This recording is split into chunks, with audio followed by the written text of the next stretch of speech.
The Spring Valley Little League field on Saturday morning was perfect. Green grass, freshly mowed, white chalk lines sharp and clean. The smell of popcorn drifting from the concession stand. Parents filled the bleachers, coffee in hand, watching their kids warm up. It was opening day, the start of baseball season, America's pastime, the sport that defined childhood for millions. In the bleachers, Jennifer Walsh sat with her phone. 41 years old, CEO of a $5 billion sports marketing empire. She managed the brands of Olympic athletes, professional teams, endorsement deals with hundreds of millions. Her company was the invisible hand behind half the sports commercials you'd ever seen. She wore white designer athletic wear, the expensive kind that looked casual but cost more than most people's rent. Diamond studs in her ears, designer sunglasses, a luxury SUV in the parking lot with her company logo on the license plate frame. Everything about her screamed success, power, control. Everything except the way she couldn't look at her daughter's hands. Her daughter, Paige, was 9 years old. She sat in the dugout at the end of the bench, wearing a pink baseball uniform that matched her team's colors, number 12. Her helmet was too big. It kept sliding down over her eyes, and she had to push it back up every few minutes. She'd been sitting there for 40 minutes, the entire first 3 innings, hadn't played a single moment, hadn't even been looked at by the coach. Paige had cerebral palsy, mild. She could walk, run, function normally in most ways, but her balance was uncertain, and her hands trembled.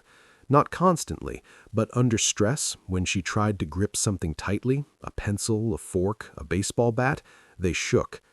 The trembling was barely visible to strangers, but it was everything to Paige. It was the thing that made her different, the thing that made coaches nervous, the thing that made other kids whisper.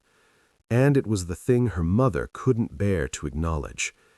Jennifer had tried everything. Physical therapy, occupational therapy, specialists, equipment. Money was no object, but cerebral palsy didn't care about money. It stayed, a permanent companion, a reality Jennifer couldn't manage or market her way out of. So she'd learned to look away, to focus on what she could control, her business, her empire, her phone. She raised it now, trying to take a photo of the field, a moment for social media. CEO at daughter's game, relatable, human, good branding. Through the lens, she could see Paige, still on the bench, helmet sliding, small shoulders hunched. Jennifer lowered the phone, didn't take the picture. On the other side of the field, coaching the opposing team, Ryan Mitchell knelt in the dirt demonstrating proper catching form to his players. 39 years old, volunteer coach, unpaid. He did this every Saturday because his son Jackson played, and because after his wife died 2 years ago, baseball was the only thing that felt normal. He wore a white coaching shirt and a yellow whistle on a lanyard around his neck. His jeans were grass-stained, his cap was faded from years in the sun. Everything about him was working class, comfortable, present. His son Jackson was the team's catcher, number 7, red jersey. 10 years old and already showing signs of real talent. Ryan watched him with quiet pride, the way fathers do when they're actually paying attention. Good job, Jackson. Remember to keep your glove low, balls coming from down, not across. Got it, Dad. Ryan smiled. Then his eyes drifted across the field, to the other team's dugout, to the small girl at the end of the bench. Pink uniform, helmet too big, hands hidden under her thighs. He noticed her because noticing was what he'd been trained to do. Before his wife died, Ryan had been a scout, minor league baseball, MLB farm system. He'd traveled the country watching kids play, identifying talent nobody else could see, the hidden gems, the overlooked players who'd become stars if someone just gave them a chance. He'd been good at it, really good, on track for a major league position. But his wife Emma had died in a car accident, and Ryan had been driving, distracted by a phone call, a scouting report that couldn't wait. He'd run a red light. The other car had hit Emma's side. She died instantly. Ryan quit the next week, walked away from baseball, from scouting, from everything that reminded him he'd killed his wife chasing a game. He'd thrown himself into being present for Jackson, coaching, volunteering, showing up, the opposite of the distracted father he'd been when Emma was alive. And sometimes when he watched these games, he still saw things, talent, potential, the players nobody else noticed, like the girl on the bench across the field, number 12, pink uniform. She hadn't moved in 3 innings, but Ryan could see her eyes, tracking every play, reading the game, understanding it. She wasn't benched because she didn't care. She was benched because someone decided she couldn't. The inning ended. Teams switched.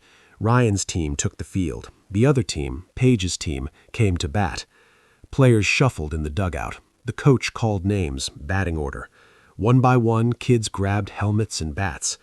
Paige stayed at the end of the bench, hoping, waiting, invisible. The coach walked past her, didn't even glance. Ryan watched, and something old and familiar stirred in his chest, the scout's instinct, the eye for what others missed. He made a decision. Subscribe to Becca's Stories so you never miss moments like these.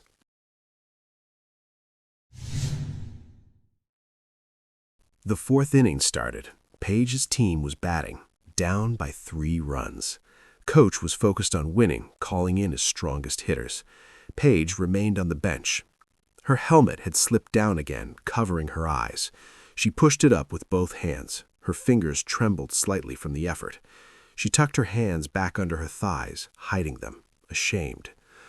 Ryan stood on the third base coaching line, giving signals to his players, but his eyes kept drifting to that dugout, to that girl, to the coach who kept walking past her like she was a water cooler. The inning progressed. 2 outs. Paige's team rallied, loaded the bases. One more hit could tie the game. The coach looked down his bench, scanning for a pinch hitter. His eyes passed over Paige, settled on another player. That was when Ryan moved. He called time, walked across the field, straight to the opposing team's dugout. The umpire looked confused. "Coach, you can't." "I know, just give me a second." He entered the dugout. Parents in the stands murmured. What was the opposing coach doing? Ryan walked to the end of the bench, knelt down in front of Paige. She looked up, startled. This man, the other team's coach, kneeling in front of her. He didn't speak immediately, just reached up gently and adjusted her helmet, lifted it slightly, positioned it so it fit properly, so she could see. His movements were careful, kind, the way you'd help a child tie their shoes. Paige stared at him, eyes wide. Then Ryan pulled something from his pocket, an old baseball glove, worn leather, soft from years of use. It had been Emma's, her training glove from when she'd played softball before the accident that took her legs, before wheelchair racing, before everything. He took Paige's hand, the trembling one. She tried to pull away, embarrassed, but he held it gently, no force, just steadiness. He placed the ball in her hand, closed her fingers around it, felt the trembling, didn't flinch, didn't look away, just held her hand until the trembling slowed. He leaned close, whispered, just loud enough for her to hear. "The secret isn't strength, Paige. It's waiting. The world will try to rush you, make you feel like you have to keep up, but the game only starts when you decide to swing, not when they tell you to, when you're ready." He released her hand, stood, looked at her coach. "She's ready," he said, quietly. "If you choose not to see that, it's your loss, not hers." He walked back across the field, returned to his coaching box. The umpire was staring. The crowd was silent.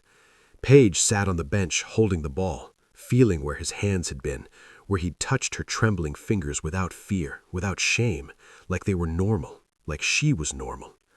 Her coach looked at her, uncomfortable, uncertain, aware now that everyone had seen that the opposing coach had made a statement. "Walsh, you're up next if we get another hit." Paige's head snapped up. "Really?" "Yeah, get ready." She stood, grabbed a bat. Her hands shook as she gripped it, but she didn't hide them anymore. Up in the bleachers, Jennifer had witnessed everything through her phone camera. She'd been trying to get a wide shot of the field, had accidentally captured the entire scene. the opposing coach entering her daughter's dugout, kneeling, adjusting the helmet, taking Paige's trembling hands in his, touching the hands Jennifer couldn't touch, the hands that reminded her of everything she'd failed to fix. She watched through the camera lens as her daughter smiled. A real smile. Genuine. The kind of smile Paige never gave her anymore. And Jennifer felt something crack in her chest. This stranger, this man she'd never met, he'd seen her daughter, really seen her. In 3 minutes, he'd given Paige something Jennifer had failed to give in 9 years. The belief that she was enough, exactly as she was. Jennifer lowered her phone, hands shaking, not from cerebral palsy, from shame. Paige didn't get to bat that inning. The third out came before her turn. But she stood in the on-deck circle, ready, visible, present. And for the first time all season, she felt like part of the team. The game continued. Jennifer sat in the bleachers, unable to focus on anything except what she'd witnessed. The gesture, so small, adjusting a helmet, holding a trembling hand, whispering encouragement. Things she should have been doing, things she was too afraid to do. Because if she acknowledged the trembling hands, she had to acknowledge her failure, her inability to fix this, her daughter's permanent difference. The game ended. Ryan's team won by 2 runs. Families gathered on the field, kids celebrated or mourned, parents collected equipment. Jennifer walked down from the bleachers, slowly, uncertain. She needed to talk to him, the coach, the stranger who'd crossed enemy lines to see her daughter. She found him near the parking lot, loading equipment into an old truck. "Excuse me." Ryan turned, saw her, recognized her immediately. Hard not to recognize Jennifer Walsh. Her face was on Forbes covers, sports marketing royalty. "Yes? You're the coach who went into my daughter's dugout, who adjusted her helmet." "I am. I'm Ryan. Ryan Mitchell. Jennifer Walsh, Paige's mother." "I know who you are," Ryan said quietly. "Your company manages half the athletes in this country." "That's right." She paused, struggled with what to say. "Why did you do that? Cross the field, touch her hands. You don't know her. You don't know us." Ryan was quiet for a moment. "Because nobody else was doing it. Because your daughter was sitting on a bench for 4 innings while her coach pretended she didn't exist. Because her hands were trembling and she was hiding them like she was ashamed. And because someone needed to show her that trembling hands can still hold a baseball." "She has cerebral palsy," Jennifer said, defensive. "It affects her coordination, her grip. She could get hurt." "She could also play," Ryan interrupted gently. "I've seen a lot of players, Miss Walsh, a lot of kids with a lot of challenges. Your daughter understands this game. I watched her eyes. She was tracking every play, reading the defense. She knows baseball. Her hands tremble? So what? That doesn't make her less of an athlete. It makes her a different kind of athlete." "You don't understand," Jennifer said, her voice cracking. "I've spent 9 years trying to fix this, trying to make her normal. Therapy, specialists, everything money can buy, and it doesn't work. She's still different," Ryan finished. "Yeah, she is. But different isn't broken, Miss Walsh. It's just different." Jennifer looked at him, this man in grass-stained jeans, this volunteer coach with kind eyes and a yellow whistle. "You touched her hands. I can't touch her hands. I'm afraid I'll make it worse. I'm afraid she'll feel how uncomfortable I am. So I look away. I focus on other things. Work, empire, things I can control." Ryan's expression softened. "Can I tell you something?" Jennifer nodded. "I used to be a scout. MLB, minor leagues. I was good at it. Really good. I could see talent nobody else saw. I was on track for a major league position. Big career, big future." He paused, swallowed hard. "My wife, Emma, died 2 years ago. Car accident. I was driving. I was on the phone with a colleague, scouting report that couldn't wait. I ran a red light. The other car hit Emma's side. She died instantly." "I'm so sorry," Jennifer breathed.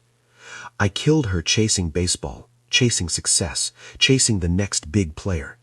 And when she died, I couldn't face the game anymore. It reminded me of what I'd lost, what I'd sacrificed. So I quit, walked away, swore I'd never scout again.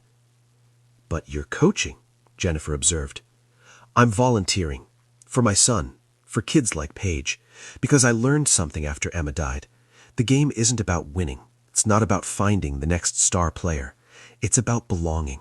It's about kids feeling like they're part of something, like they matter. He looked at Jennifer directly.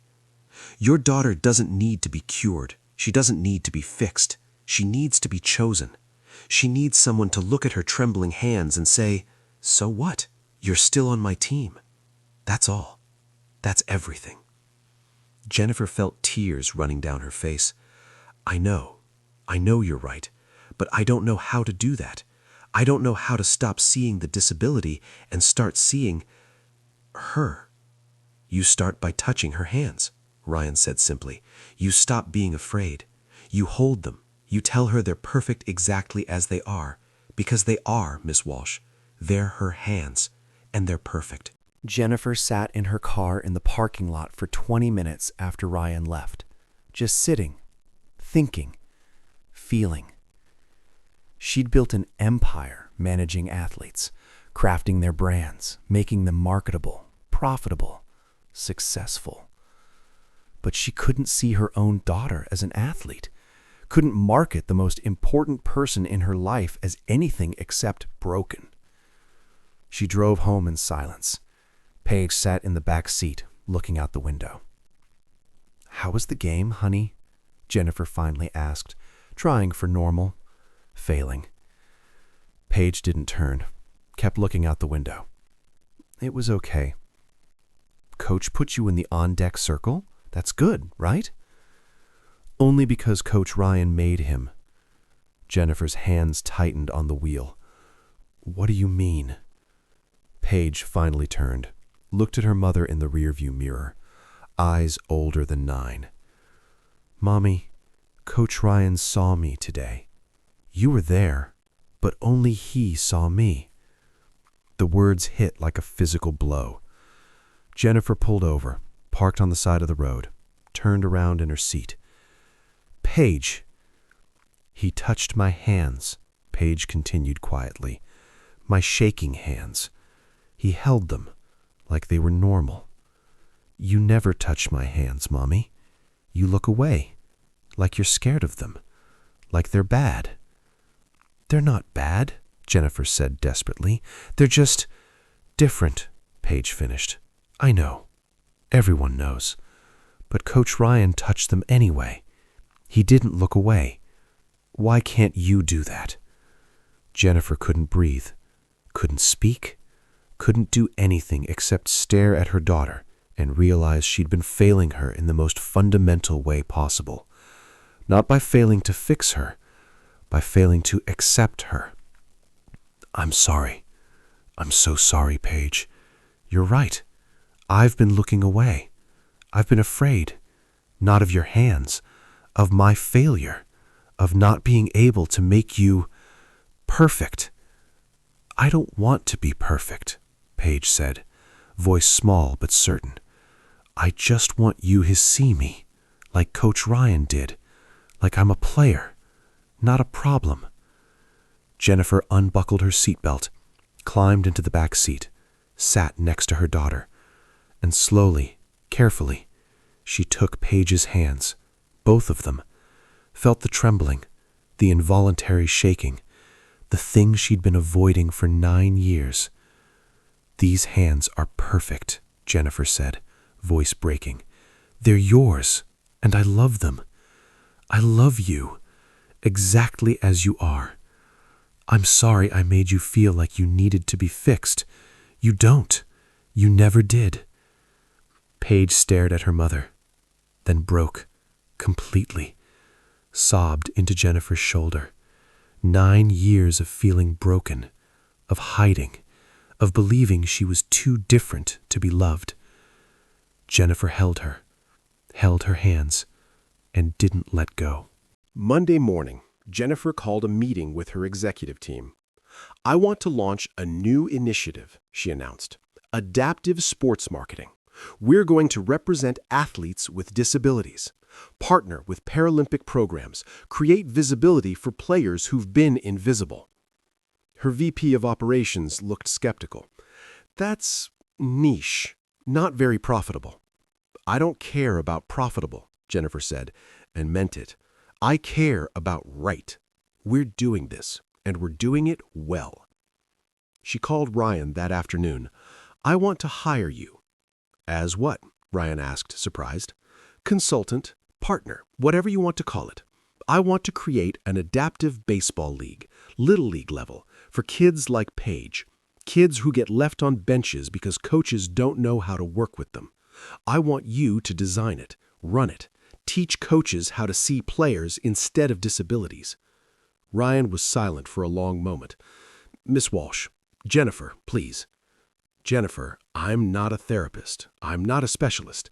I'm just a guy who used to scout baseball. You're a guy who sees talent nobody else sees, Jennifer corrected. That's exactly what these kids need. Someone who looks at them and sees athletes, not charity cases, not problems, athletes. What are you offering? Full salary, benefits, whatever you need, and we name the program after your wife, the Emma Mitchell League of Dreams. Adaptive baseball for kids who've been told they can't play. What do you say? Ryan's voice was thick. Emma would have loved that. Then say yes. Yes. Over the next 6 months, Jennifer and Ryan built something unprecedented. The Emma Mitchell League of Dreams. Adaptive Little League Baseball. Modified equipment. Trained coaches. Inclusive teams. Kids with cerebral palsy, autism, visual impairments, mobility challenges, all playing together. Jennifer used her marketing empire to fund it. $8 million. Equipment grants, coaching scholarships, facility partnerships. She convinced 6 MLB teams to send scouts to look at adaptive players, to see talent in unexpected places. She learned to see it too. Learned to watch Paige play and focus on her strategic thinking instead of her trembling hands. Learned to cheer when Paige successfully caught a ball instead of worrying she might drop it. Learned to be present, to touch, to advocate fiercely instead of avoiding quietly. And Paige transformed, played second base, hit .340, made friends, belonged. Ryan coached, used his scouting skills to identify each player's strengths, to position them strategically, to teach coaches that adaptation wasn't accommodation, it was optimization. He healed too. Through service, through baseball, through honoring Emma's memory by giving kids the belonging she'd always believed everyone deserved. Jennifer and Ryan became friends, not romantic, something deeper. Chosen family. Weekly dinners, shared mission, mutual respect. Jackson and Paige became close, siblings in spirit. He taught her catching techniques. She taught him to be patient, to see beyond the obvious, to value difference. 6 months after that parking lot conversation, the Emma Mitchell Field of Dreams opened. A brand new adaptive baseball facility, fully accessible, modified bases, adjustable mounds, equipment for every need. Funded by Jennifer's foundation, named for Ryan's wife.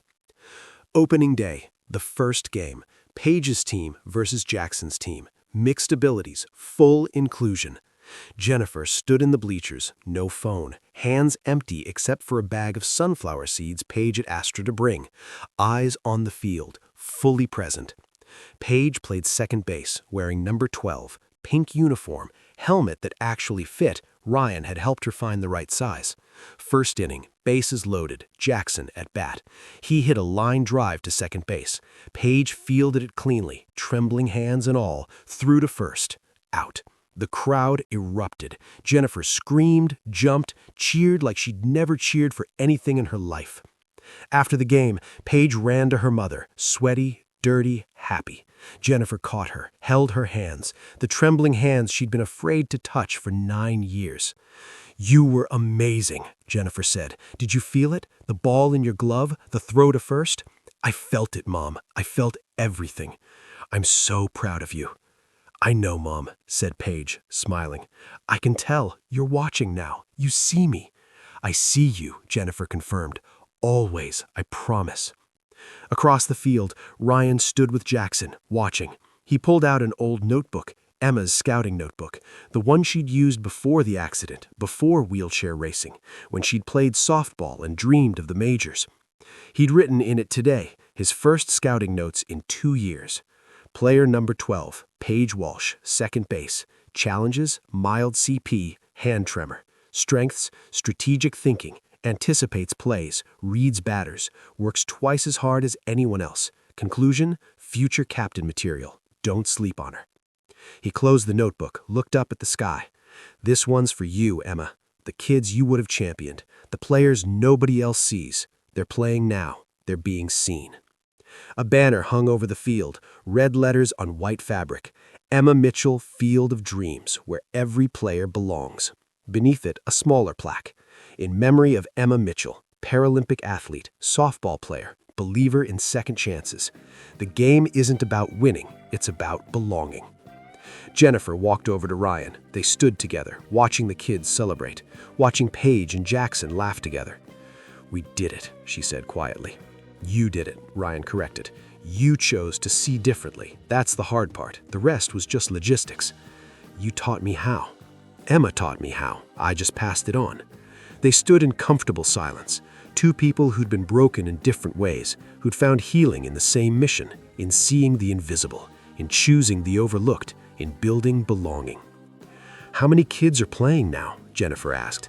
89 across 6 teams, 3 more starting next month, and we've got interest from other cities, Chicago, LA, Boston. This could go national. "It should go national," Jennifer said. "Every kid deserves this, deserves to be seen, to be chosen, to play." Agreed. Paige ran over, Jackson beside her. "Mom, Coach Ryan, can we go get ice cream? The whole team?" "Absolutely," Jennifer and Ryan said together. As they walked to the parking lot, 2 families, chosen and blended, Jennifer looked back at the field one more time. 6 months ago, her daughter had been invisible, benched, hidden, ashamed of trembling hands. Now she was a player, a teammate, an athlete. And Jennifer had learned what Ryan had known all along. The secret wasn't fixing, it was seeing, really seeing. Not the disability, not the challenge, just the person, the player, the child who wanted nothing more than to belong. She'd been blind while sitting in the stands, watching but not seeing, present but not there, until a single dad crossed enemy lines, knelt in a dugout, adjusted a helmet, touched trembling hands without fear, and changed the rules, not of the game, of what was possible, of what it meant to be a mother, to be present, to see. Jennifer squeezed Paige's hand, felt the trembling, didn't let go. "I love you, sweetheart." "I love you too, Mom." Perfect. Exactly as they were. Together. Sometimes the greatest gesture isn't grand. It's adjusting a helmet that's too big. Touching hands others are afraid to touch. Seeing an athlete when everyone else sees a problem. And sometimes it takes a stranger kneeling in a dugout to teach a mother how to see her own daughter. We'd love to know, where in the world are you watching this from? Drop your city or country in the comments below. Hearing from our global community inspires us to keep creating stories that matter.